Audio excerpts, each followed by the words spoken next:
Hello students, जैसा कि आज है आप लोगों का 20 मार्च और 20 मार्च में सेकेंड शिफ्ट का जो एसएससी सीएचएसएल का एग्ज़ाम है वो समाप्त हो चुका है। यहाँ पर तो देखते हैं कि आज आपके एसएससी सीएचएसएल एग्ज़ाम में कौन कौन से क्वेश्चन पूछे गए थे।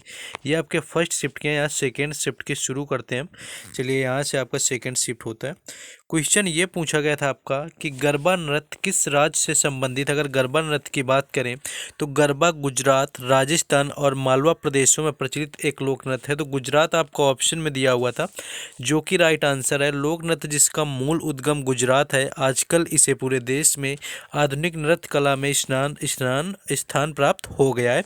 इस रूप से उसका कुछ परिष्कार भी हुआ है, फिर भी उसका लोक नृत्य का तत्व अक्षुण्ण है। तो यह गरबा नृत्य पूछा गया था, जो कि आपका गुजरात से संबंधित नृत्य है, जिसमें कि गरबा और डांडिया भी एक आपका गुजरात से ही संबंधित होता है।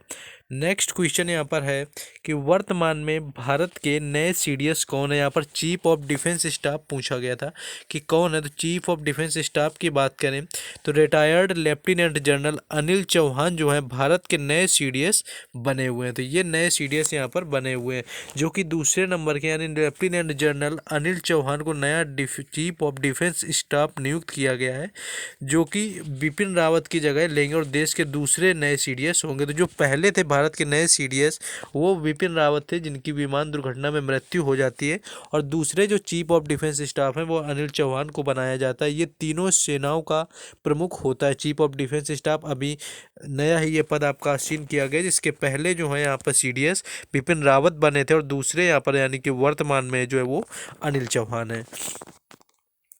नेक्स्ट क्वेश्चन था कि जो सिक्किम है, सिक्किम को किस संशोधन में पूर्ण राज्य का दर्जा दिया गया था। तो 35वां संविधान संशोधन यहाँ पर राइट आंसर था।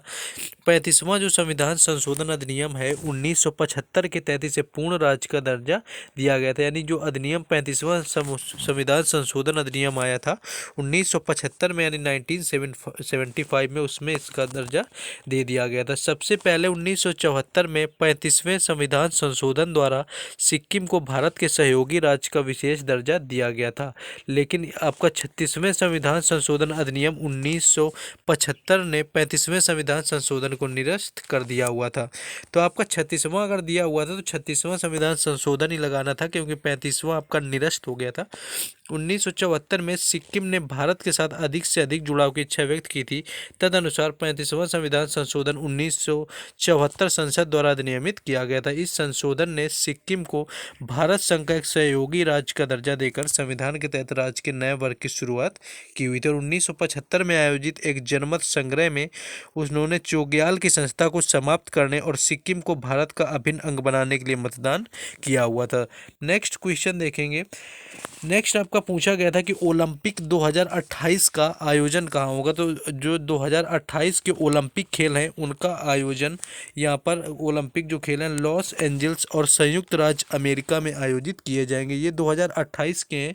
वहीं 2024 की बात करें तो 2024 के ग्रीष्मकालीन ओलंपिक खेलों का आयोजन पेरिस यानी कि फ्रांस के पेरिस शहर में ये होना है। तो ये 2024 के होते हैं, यानी 2024 का है वो 2024 का ये पेरिस में होना है। बाकी अन्यथा 2028 का लॉस एंजल्स और संयुक्त राज्य अमेरिका में खेला जाएगा। और उसके बाद जो 2032 का होने वाला है ओलंपिक, वो ऑस्ट्रेलिया में खेला जाएगा। ब्रिस्बेन को टोक्यो जापान में 21 जुलाई 2021 को 138वें आईओसी सत्र में 2032 ग्रीष्मकालीन ओलंपिक के लिए मेजबानी करेगा ऑस्ट्रेलिया। तो ये फिक्स हो चुका है 2000। और इसके बाद जब 2036 आना है तो ये ओलंपिक पहली बार भारत में भी आयोजित होना है। नेक्स्ट क्वेश्चन देखेंगे, लेकिन उससे पहले जिन लोगों ने अभी तक वीडियो को लाइक और चैनल को सब्सक्राइब नहीं किया हुआ तो सबसे पहले वीडियो को लाइक और चैनल को सब्सक्राइब करना है, क्योंकि यहाँ पर हर एग्ज़ाम से रिलेटेड। नेक्स्ट क्वेश्चन ये पूछा गया था कि एशिया कप 2022 का विजेता कौन था। तो महिला एशिया कप 2022 की बात करें तो इसका फाइनल मुकाबला भारत और श्रीलंका के बीच शनिवार को खेला गया था, जिसमें कि भारतीय महिला टीम ने एशिया कप के इतिहास में 7वीं बार चैंपियन बनी हुई है। यानी भारत एशिया कप की 7 बार विजेता रह चुकी है। और वुमेन एशिया कप का फाइनल मैच भारत और श्रीलंका के बीच खेला गया था। हरमनप्रीत यहाँ की कप्तान थी और भारतीय टीम ने श्रीलंका को 8 विकेट से हराकर एशिया का यहाँ पर खिताब जीत लिया हुआ था। तो यहाँ पर सब्सक्राइब करने से रिलेटेड बात थी कि जिसने सब्सक्राइब नहीं किया वो सब्सक्राइब कर देगा, वीडियो को लाइक कर देगा। और हर एग्जाम से रिलेटेड प्लेलिस्ट बनी हुई है। बाकी व्हाट्सएप ग्रुप और टेलीग्राम चैनल दोनों का लिंक डिस्क्रिप्शन में है, जिनके इन सारे क्वेश्चंस की पीडीएफ वहाँ पर दे दी जाएगी। नेक्स्ट आपका घर्षण से संबंधित था कि घर्षण सबसे अधिक किसमें लगता है। तो सबसे अधिकतम जो घर्षण होता है सीमित घर्षण हो भी कहा जाता है, और यह गति का प्रतिरोध यानी सीमांत घर्षण होता है जो एक पिंड द्वारा पैदा होता है। खुरदरी सतहों की अगर तुलना में बात करें तो जो चिकनी सतह होती है उस पर घर्षण अधिक लगता है, इसलिए घर्षण बल सतह पर निर्भर करता है और गति का विरोध करता है। चलते समय घर्षण बल हमारी सहायता करता है। घर्षण की कमी के कारण चिकनी सतह पर चलना कठिन होता है और खुरदरी सतहों की तुलना में चिकनी सतहों पर फिसलना आसान है, क्योंकि कम घर्षण उचित गति सुनिश्चित करता है। नेक्स्ट एक क्वेश्चन आपका कुछ इस तरह से पूछा गया था कि राष्ट्रमंडल खेल में निम्न में से किस खेल में स्वर्ण पदक यानी कि गोल्ड मेडल नहीं जीता गया। इसमें थोड़ा ये क्वेश्चन घुमा के पूछा था कि किस खेल में इन चारों में से ऑप्शन में किस में गोल्ड मेडल नहीं जीता गया। तो यहाँ पर हम बात करने वाले हैं तो राष्ट्रमंडल खेल में भारत के स्वर्ण पदक जिसमें हुआ था आपका एक भारत तोलन था, जिसमें कि मीराबाई चानू ने स्वर्ण पदक जीता हुआ था, यानी कि अगर उसमें भारत तोलन दिया हुआ था तो वो आपका आंसर नहीं था। दूसरा था जिसमें कि 19 साल के यहाँ पर भी आपका भार वर्ग में दूसरा गोल्ड दिलाया हुआ था जेरेमी लेलुंगा ने, जिन्होंने भी यहाँ पर वेट लिफ्टिंग करी हुई थी, यानी भारत तोलन में जेरेमी लेलुंगा ने भी यहाँ पर एक पदक दिलाया था, वो भी गोल्ड मेडल। नेक्स्ट यहाँ था अंचित सेवली, इन्होंने भी वेट लिफ्टिंग में आपका अपना किया हुआ था, जीता हुआ था गोल्ड। तो अंचिता सेवली ने भी वेट लिफ्टिंग में गोल्ड मेडल जीता हुआ था, यानी वेट लिफ्टिंग तो वहाँ पर बिल्कुल भी आंसर नहीं था। दूसरा है लवली चौबे, पिंकी नैनमोनी शौकियो ने यहाँ पर भारत ने पहली बार लॉन बॉल में गोल्ड मेडल जीता हुआ था, यानी लॉन बॉल के अंदर भी महिला टीम जो थी उसने कि गोल्ड मेडल जीता हुआ था। तो लॉन बॉल भी आपका ऐसा ऑप्शन नहीं था जिसमें कि गोल्ड मेडल ना जीता गया हो। और बात करें तो साथियान हरमित देसाई, शरत कमल और सानिल शेट्टी ने टेबल टेनिस में गोल्ड मेडल जीता हुआ था, यानी टेबल टेनिस में भी गोल्ड मेडल जीता गया था और लॉन बॉल में भी जीता गया था, वेट लिफ्टिंग में भी जीता गया था और वही पैरा पावर लिफ्टिंग में भी जीता गया था। तो इनके अलावा जो आपका ऑप्शन उसमें दिया होगा इन सारे खेलों के अंदर राष्ट्रमंडल खेलों में गोल्ड जीता गया था। तो जो भी इनके अलावा आपका दिया होगा वो आपका वहाँ पर राइट आंसर था। बाकी आप लोगों को बता देना है कमेंट करके कि क्वेश्चन अगर आप पूरा ऑप्शन याद है तो वो बता दिया जाएगा। नेक्स्ट क्वेश्चन यह था कि पंचवर्षीय योजना है, इसका लाने का उद्देश्य पूछा गया था या थीम पूछी गई हो। तो जो पहली पंचवर्षीय योजना था इसका उद्देश्य तो कृषि का विकास था। दूसरी अगर योजना की बात करें तो इसका जो आपका उद्देश्य था वो औद्योगिक विकास था। और तीसरी योजना का उद्देश्य अर्थव्यवस्था को स्वतंत्र बनाना था। और चौथी पंचवर्षीय योजना को विकास के साथ में स्थिरता भी लानी थी और आत्मनिर्भरता की उपलब्धि प्राप्त करना था। तो ये कुछ पंचवर्षीय से उद्देश्य थे, या फिर क्वेश्चन ऐसा कुछ था कि पंचवर्षीय लाने का क्या कारण था या क्यों लाई गई थी। तो वो देश के विकास के लिए लाई गई थी, यानी कि देश का अच्छे तौर पर विकास किया जा सके।